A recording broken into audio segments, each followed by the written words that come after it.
So last month, in the month of May, we talked a bit about our moms and maternal love and what that means in our lives.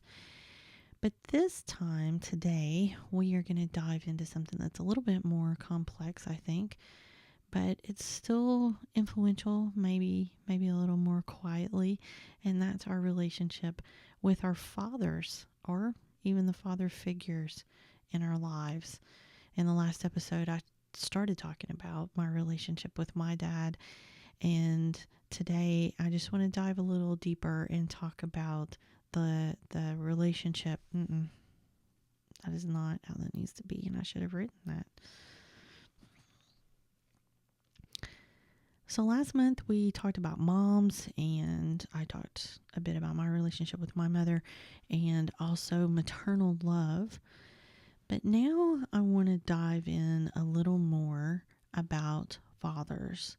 We're in the month of June, and last episode I talked about my relationship with my father, at least the beginning of that.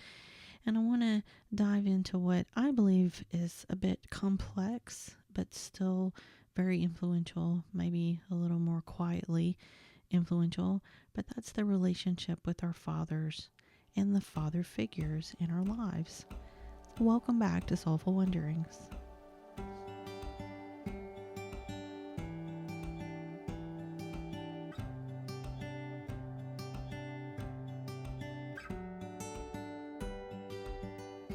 Hi guys, I'm Heather, and I'm so glad you're here.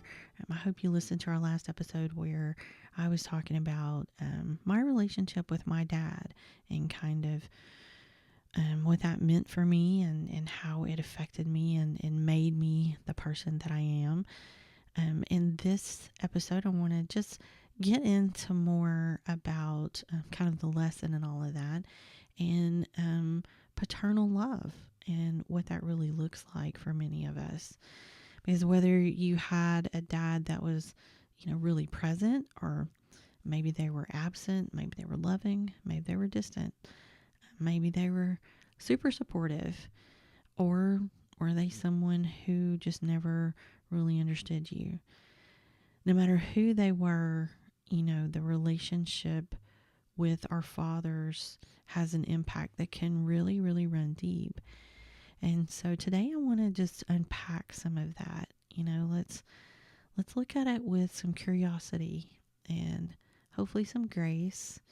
And we're going to give ourselves permission to feel just whatever rises to the surface. So, you guys ready to get started? So, when we talk about love, I think we often go straight to our moms, right? I think often in a family unit, maybe it's a societal norm, but often people think of the mothers as the more sort of loving, caregiver when it comes to a family unit. But what about paternal love, or especially if there's a lack of that? That's going to leave a different kind of mark on us.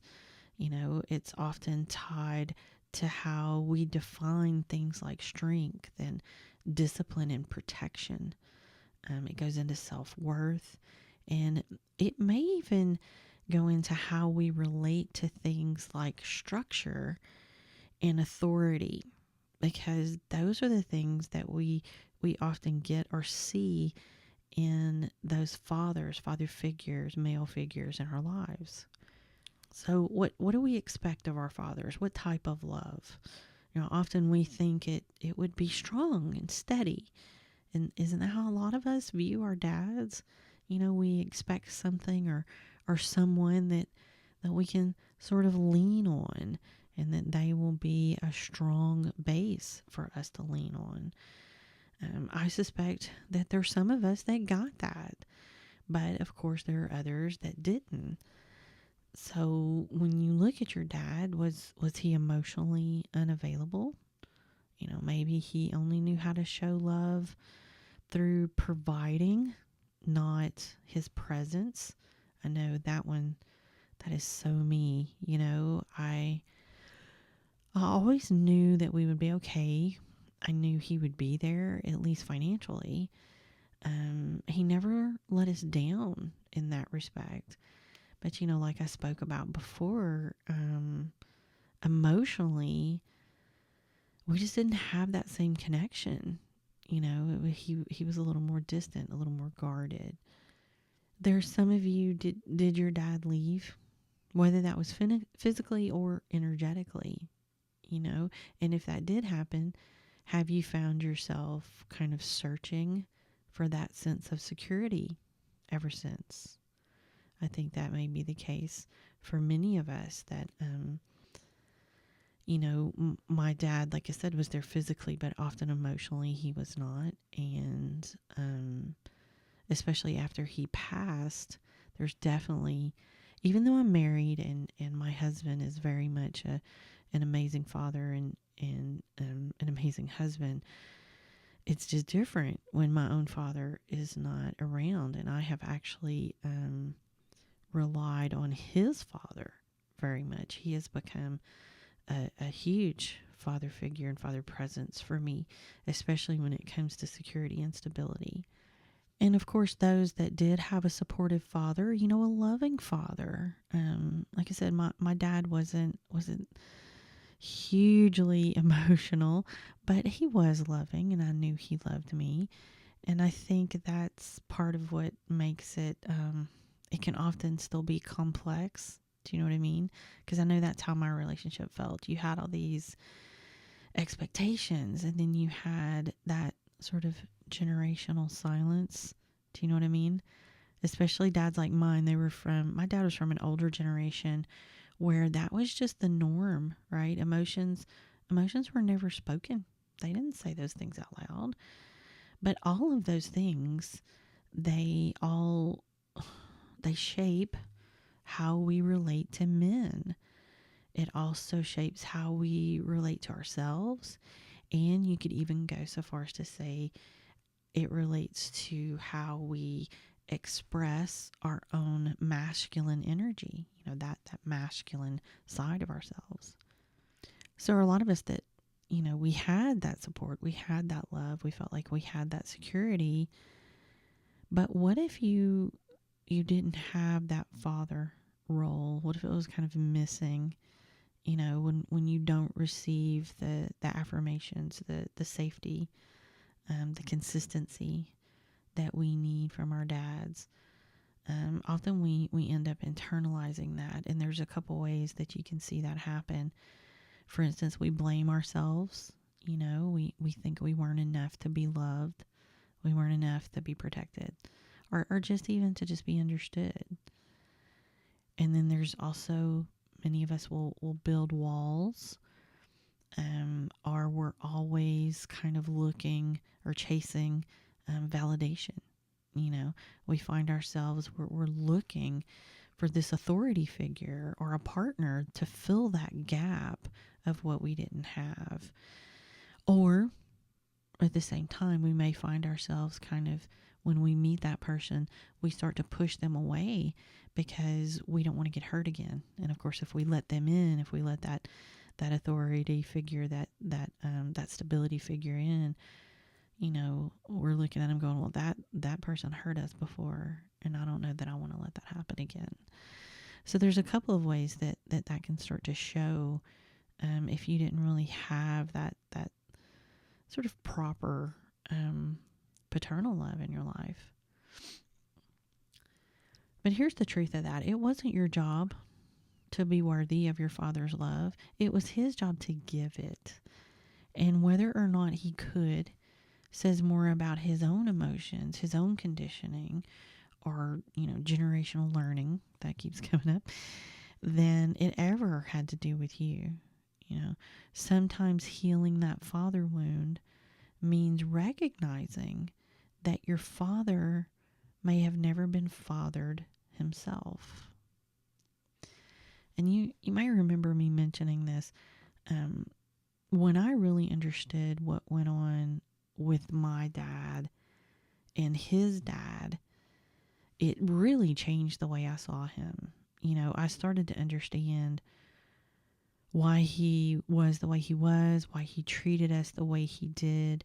It was the way he had been fathered.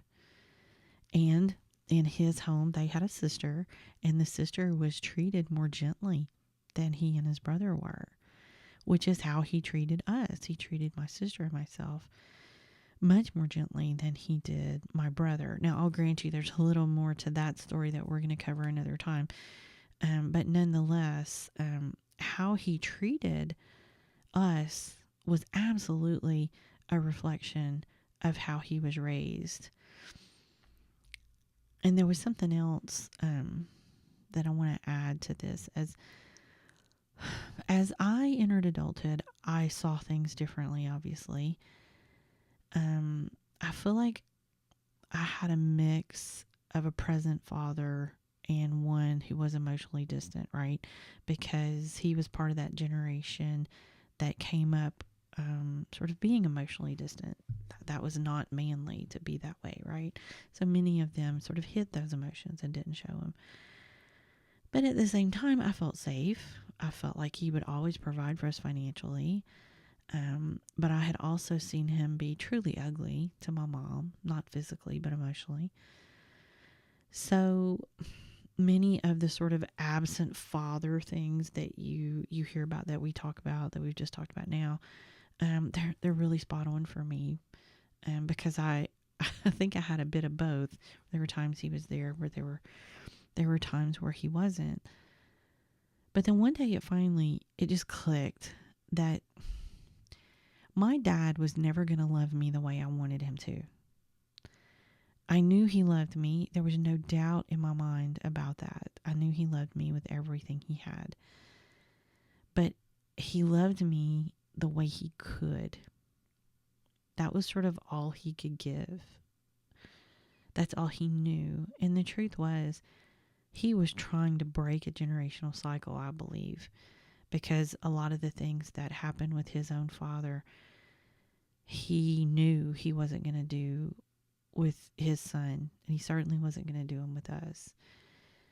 So I think he was trying so hard, and it was just all he could do. And I had to accept that, because I could either keep hoping for something that was never going to happen, or I could accept that he was loving me the best way he could. And the truth is that acceptance changed our relationship. And I think I've talked about this before too, and I know I'll talk about it again. But we tend to get back the energy that we give, right? So it's like if we're at odds all the time, if we're constantly at each other because of these expectations that are on both sides, he's expecting things of me, I'm expecting things of him, neither of us is getting the results that we want, we're going to be at odds all the time. And that's the energy that we're giving each other. So when I started to accept that he was doing the best he could, it kind of helped me know that I needed to voice things differently to him. I started to kind of put myself in his position, and what did I need to say? How do I need to say it so that he can understand it? Because he's not me. He doesn't think like me. He thinks like him and a person from that generation. So how can I shift a little bit? How can I shift my energy where I can speak the truth that I need to speak to him and not be afraid of how he would react, not be afraid of that anger? And I think I told y'all before that, a lot of our relationship had changed because I stopped acting like the baby child, and I acted like the adult that he needed. And I really felt like that I reached a point where I just needed to absolve myself and him of the responsibility of making our relationship perfect, and just trying to make it healthy and making it a relationship that could grow and where we could actually truly communicate with each other, even if we didn't always understand each other. But we could at least communicate and hopefully learn and grow, and maybe even do some healing. Now hear me, that's not to say that I absolve him of all the shitty things that he did, right? But if I threw him away for that, that's not really fair, is it? I mean, we all make mistakes. We all do stupid, shitty things. We try not to, but we're all healing and learning and growing. And many of our parents came from generations and issues where they are missing these components in their lives as well. All these things we're talking about that you're missing if your father wasn't around. Guess what? They were missing those things too. And again, now they're finding themselves just kind of doing the best they can with what they know. And sometimes they know that how they were treated when they were raised is wrong. So they're trying not to do it again. But as we said before, we have to remember, hurt people hurt people. And I think it's important to acknowledge that. And at times we need to give our parents some grace. Just like we would like to have grace extended to us, because we're not perfect in what we're doing either. So I think it's just important to remember that as we're saying all these things and talking about, the things that we need and what paternal love really means, that it's just like with maternal love as well. Our parents are human, and it really just, it made a big difference for me when I just kind of realized that my dad was loving me the way he could. And when I learned to accept that love in the form that it was coming, which was in pure love, it just made all the difference in the world in our relationship. So, moving on from my little soapbox, there's also something else that's important to remember in our discussion, and that's that not all fathers are biological. We talked about this with the moms too. You may find a father figure in various places in your lives. Some of the deepest healing that you have may come through someone who is not your biological father. It may be a mentor, a teacher, an uncle, a grandfather, a coach. I had some great coaches in my life, some great teachers in my life that really had big impacts on me. So what we're really talking about is the people who show up in our lives, and they are a good model of what is a healthy masculinity. And it's okay to look to those people and to allow those people to fill that father space in our lives. Maybe even ask yourself, who has offered me grounded support in my life? Who's been there for me in that way? Who made me feel safe and safe to be seen? Who filled that role? And who taught me without shaming me? That's a big one, right?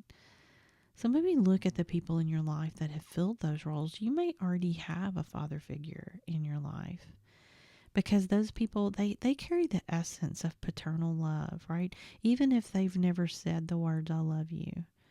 And just like with maternal love, there are times that our healing will start to begin when we see where that energy did show up. And it may not be in a way that we thought it would. It may be completely unexpected. So I find sometimes we just need to reflect on it so that we can really open up and start to recognize it, or we can recognize those places that we've seen these things and show gratitude for it. And that allows our energy to change, and it allows us to really open ourselves up to receiving that energy and that love, even in the unexpected places. And you can also begin to sort of reparent yourself. How can you bring the energy yourself? If it's something you're missing, how can you bring it? How can you be the one that says, you are worthy of protection? You're not too much. You're enough just as you are. So if this is something you want to explore, I invite you to sit with this question. What did I need from my father that I didn't receive? And how can I give that to myself now? Sit with that, reflect on that, journal on that. And also, here's another one. Is there anything I need to forgive or accept so that I can stop carrying his silence, his absence, or his pain on my own. Sometimes it's just time to put that down. You don't have to have a perfect relationship with your father to find peace. And you don't need him to say the words that you've always longed to hear in order to heal. You can begin healing those things today by witnessing yourself fully and truthfully. Paternal love shapes how we stand in the world. That's what it really is at its core, I think. And when we bring healing to that place, we anchor ourselves just more deeply in our power and in our worth and our capacity to feel safe. So no matter what the past holds, we can do that for ourselves as we start to heal. I really appreciate you guys walking through this with me. I know it may have stirred some things up in a few of you guys. I just encourage you to be gentle with yourself as you go through this. Talk it out with someone if you need to. Write it out. Or maybe just, sit in a quiet moment, have some meditation, and just let yourself sit with these emotions and work through them. And just know that you're not alone in this journey. There are a lot of us out here that love you and are here to help you in any way that you need. So until next time, keep wondering, keep healing, and keep walking your path. Thanks so much for joining us today. We hope you enjoyed today's episode and that it has helped you move forward in your journey in some way. Make sure and like and rate and subscribe and, do all those things for our podcast because it really helps us out. Links and other important things you need to know will be in the show notes. And if you have ideas of topics you'd like to hear about or questions you want us to answer, you can drop those on the Soulful Wonderings page on either Facebook or Instagram, or you can drop us an email. Again, check the show notes for all that. If you're interested in theta healing or reading or just more spiritual topics, head over to our website, soulfulwonderings.com. In the meantime, take care of yourself and each other. Until next time.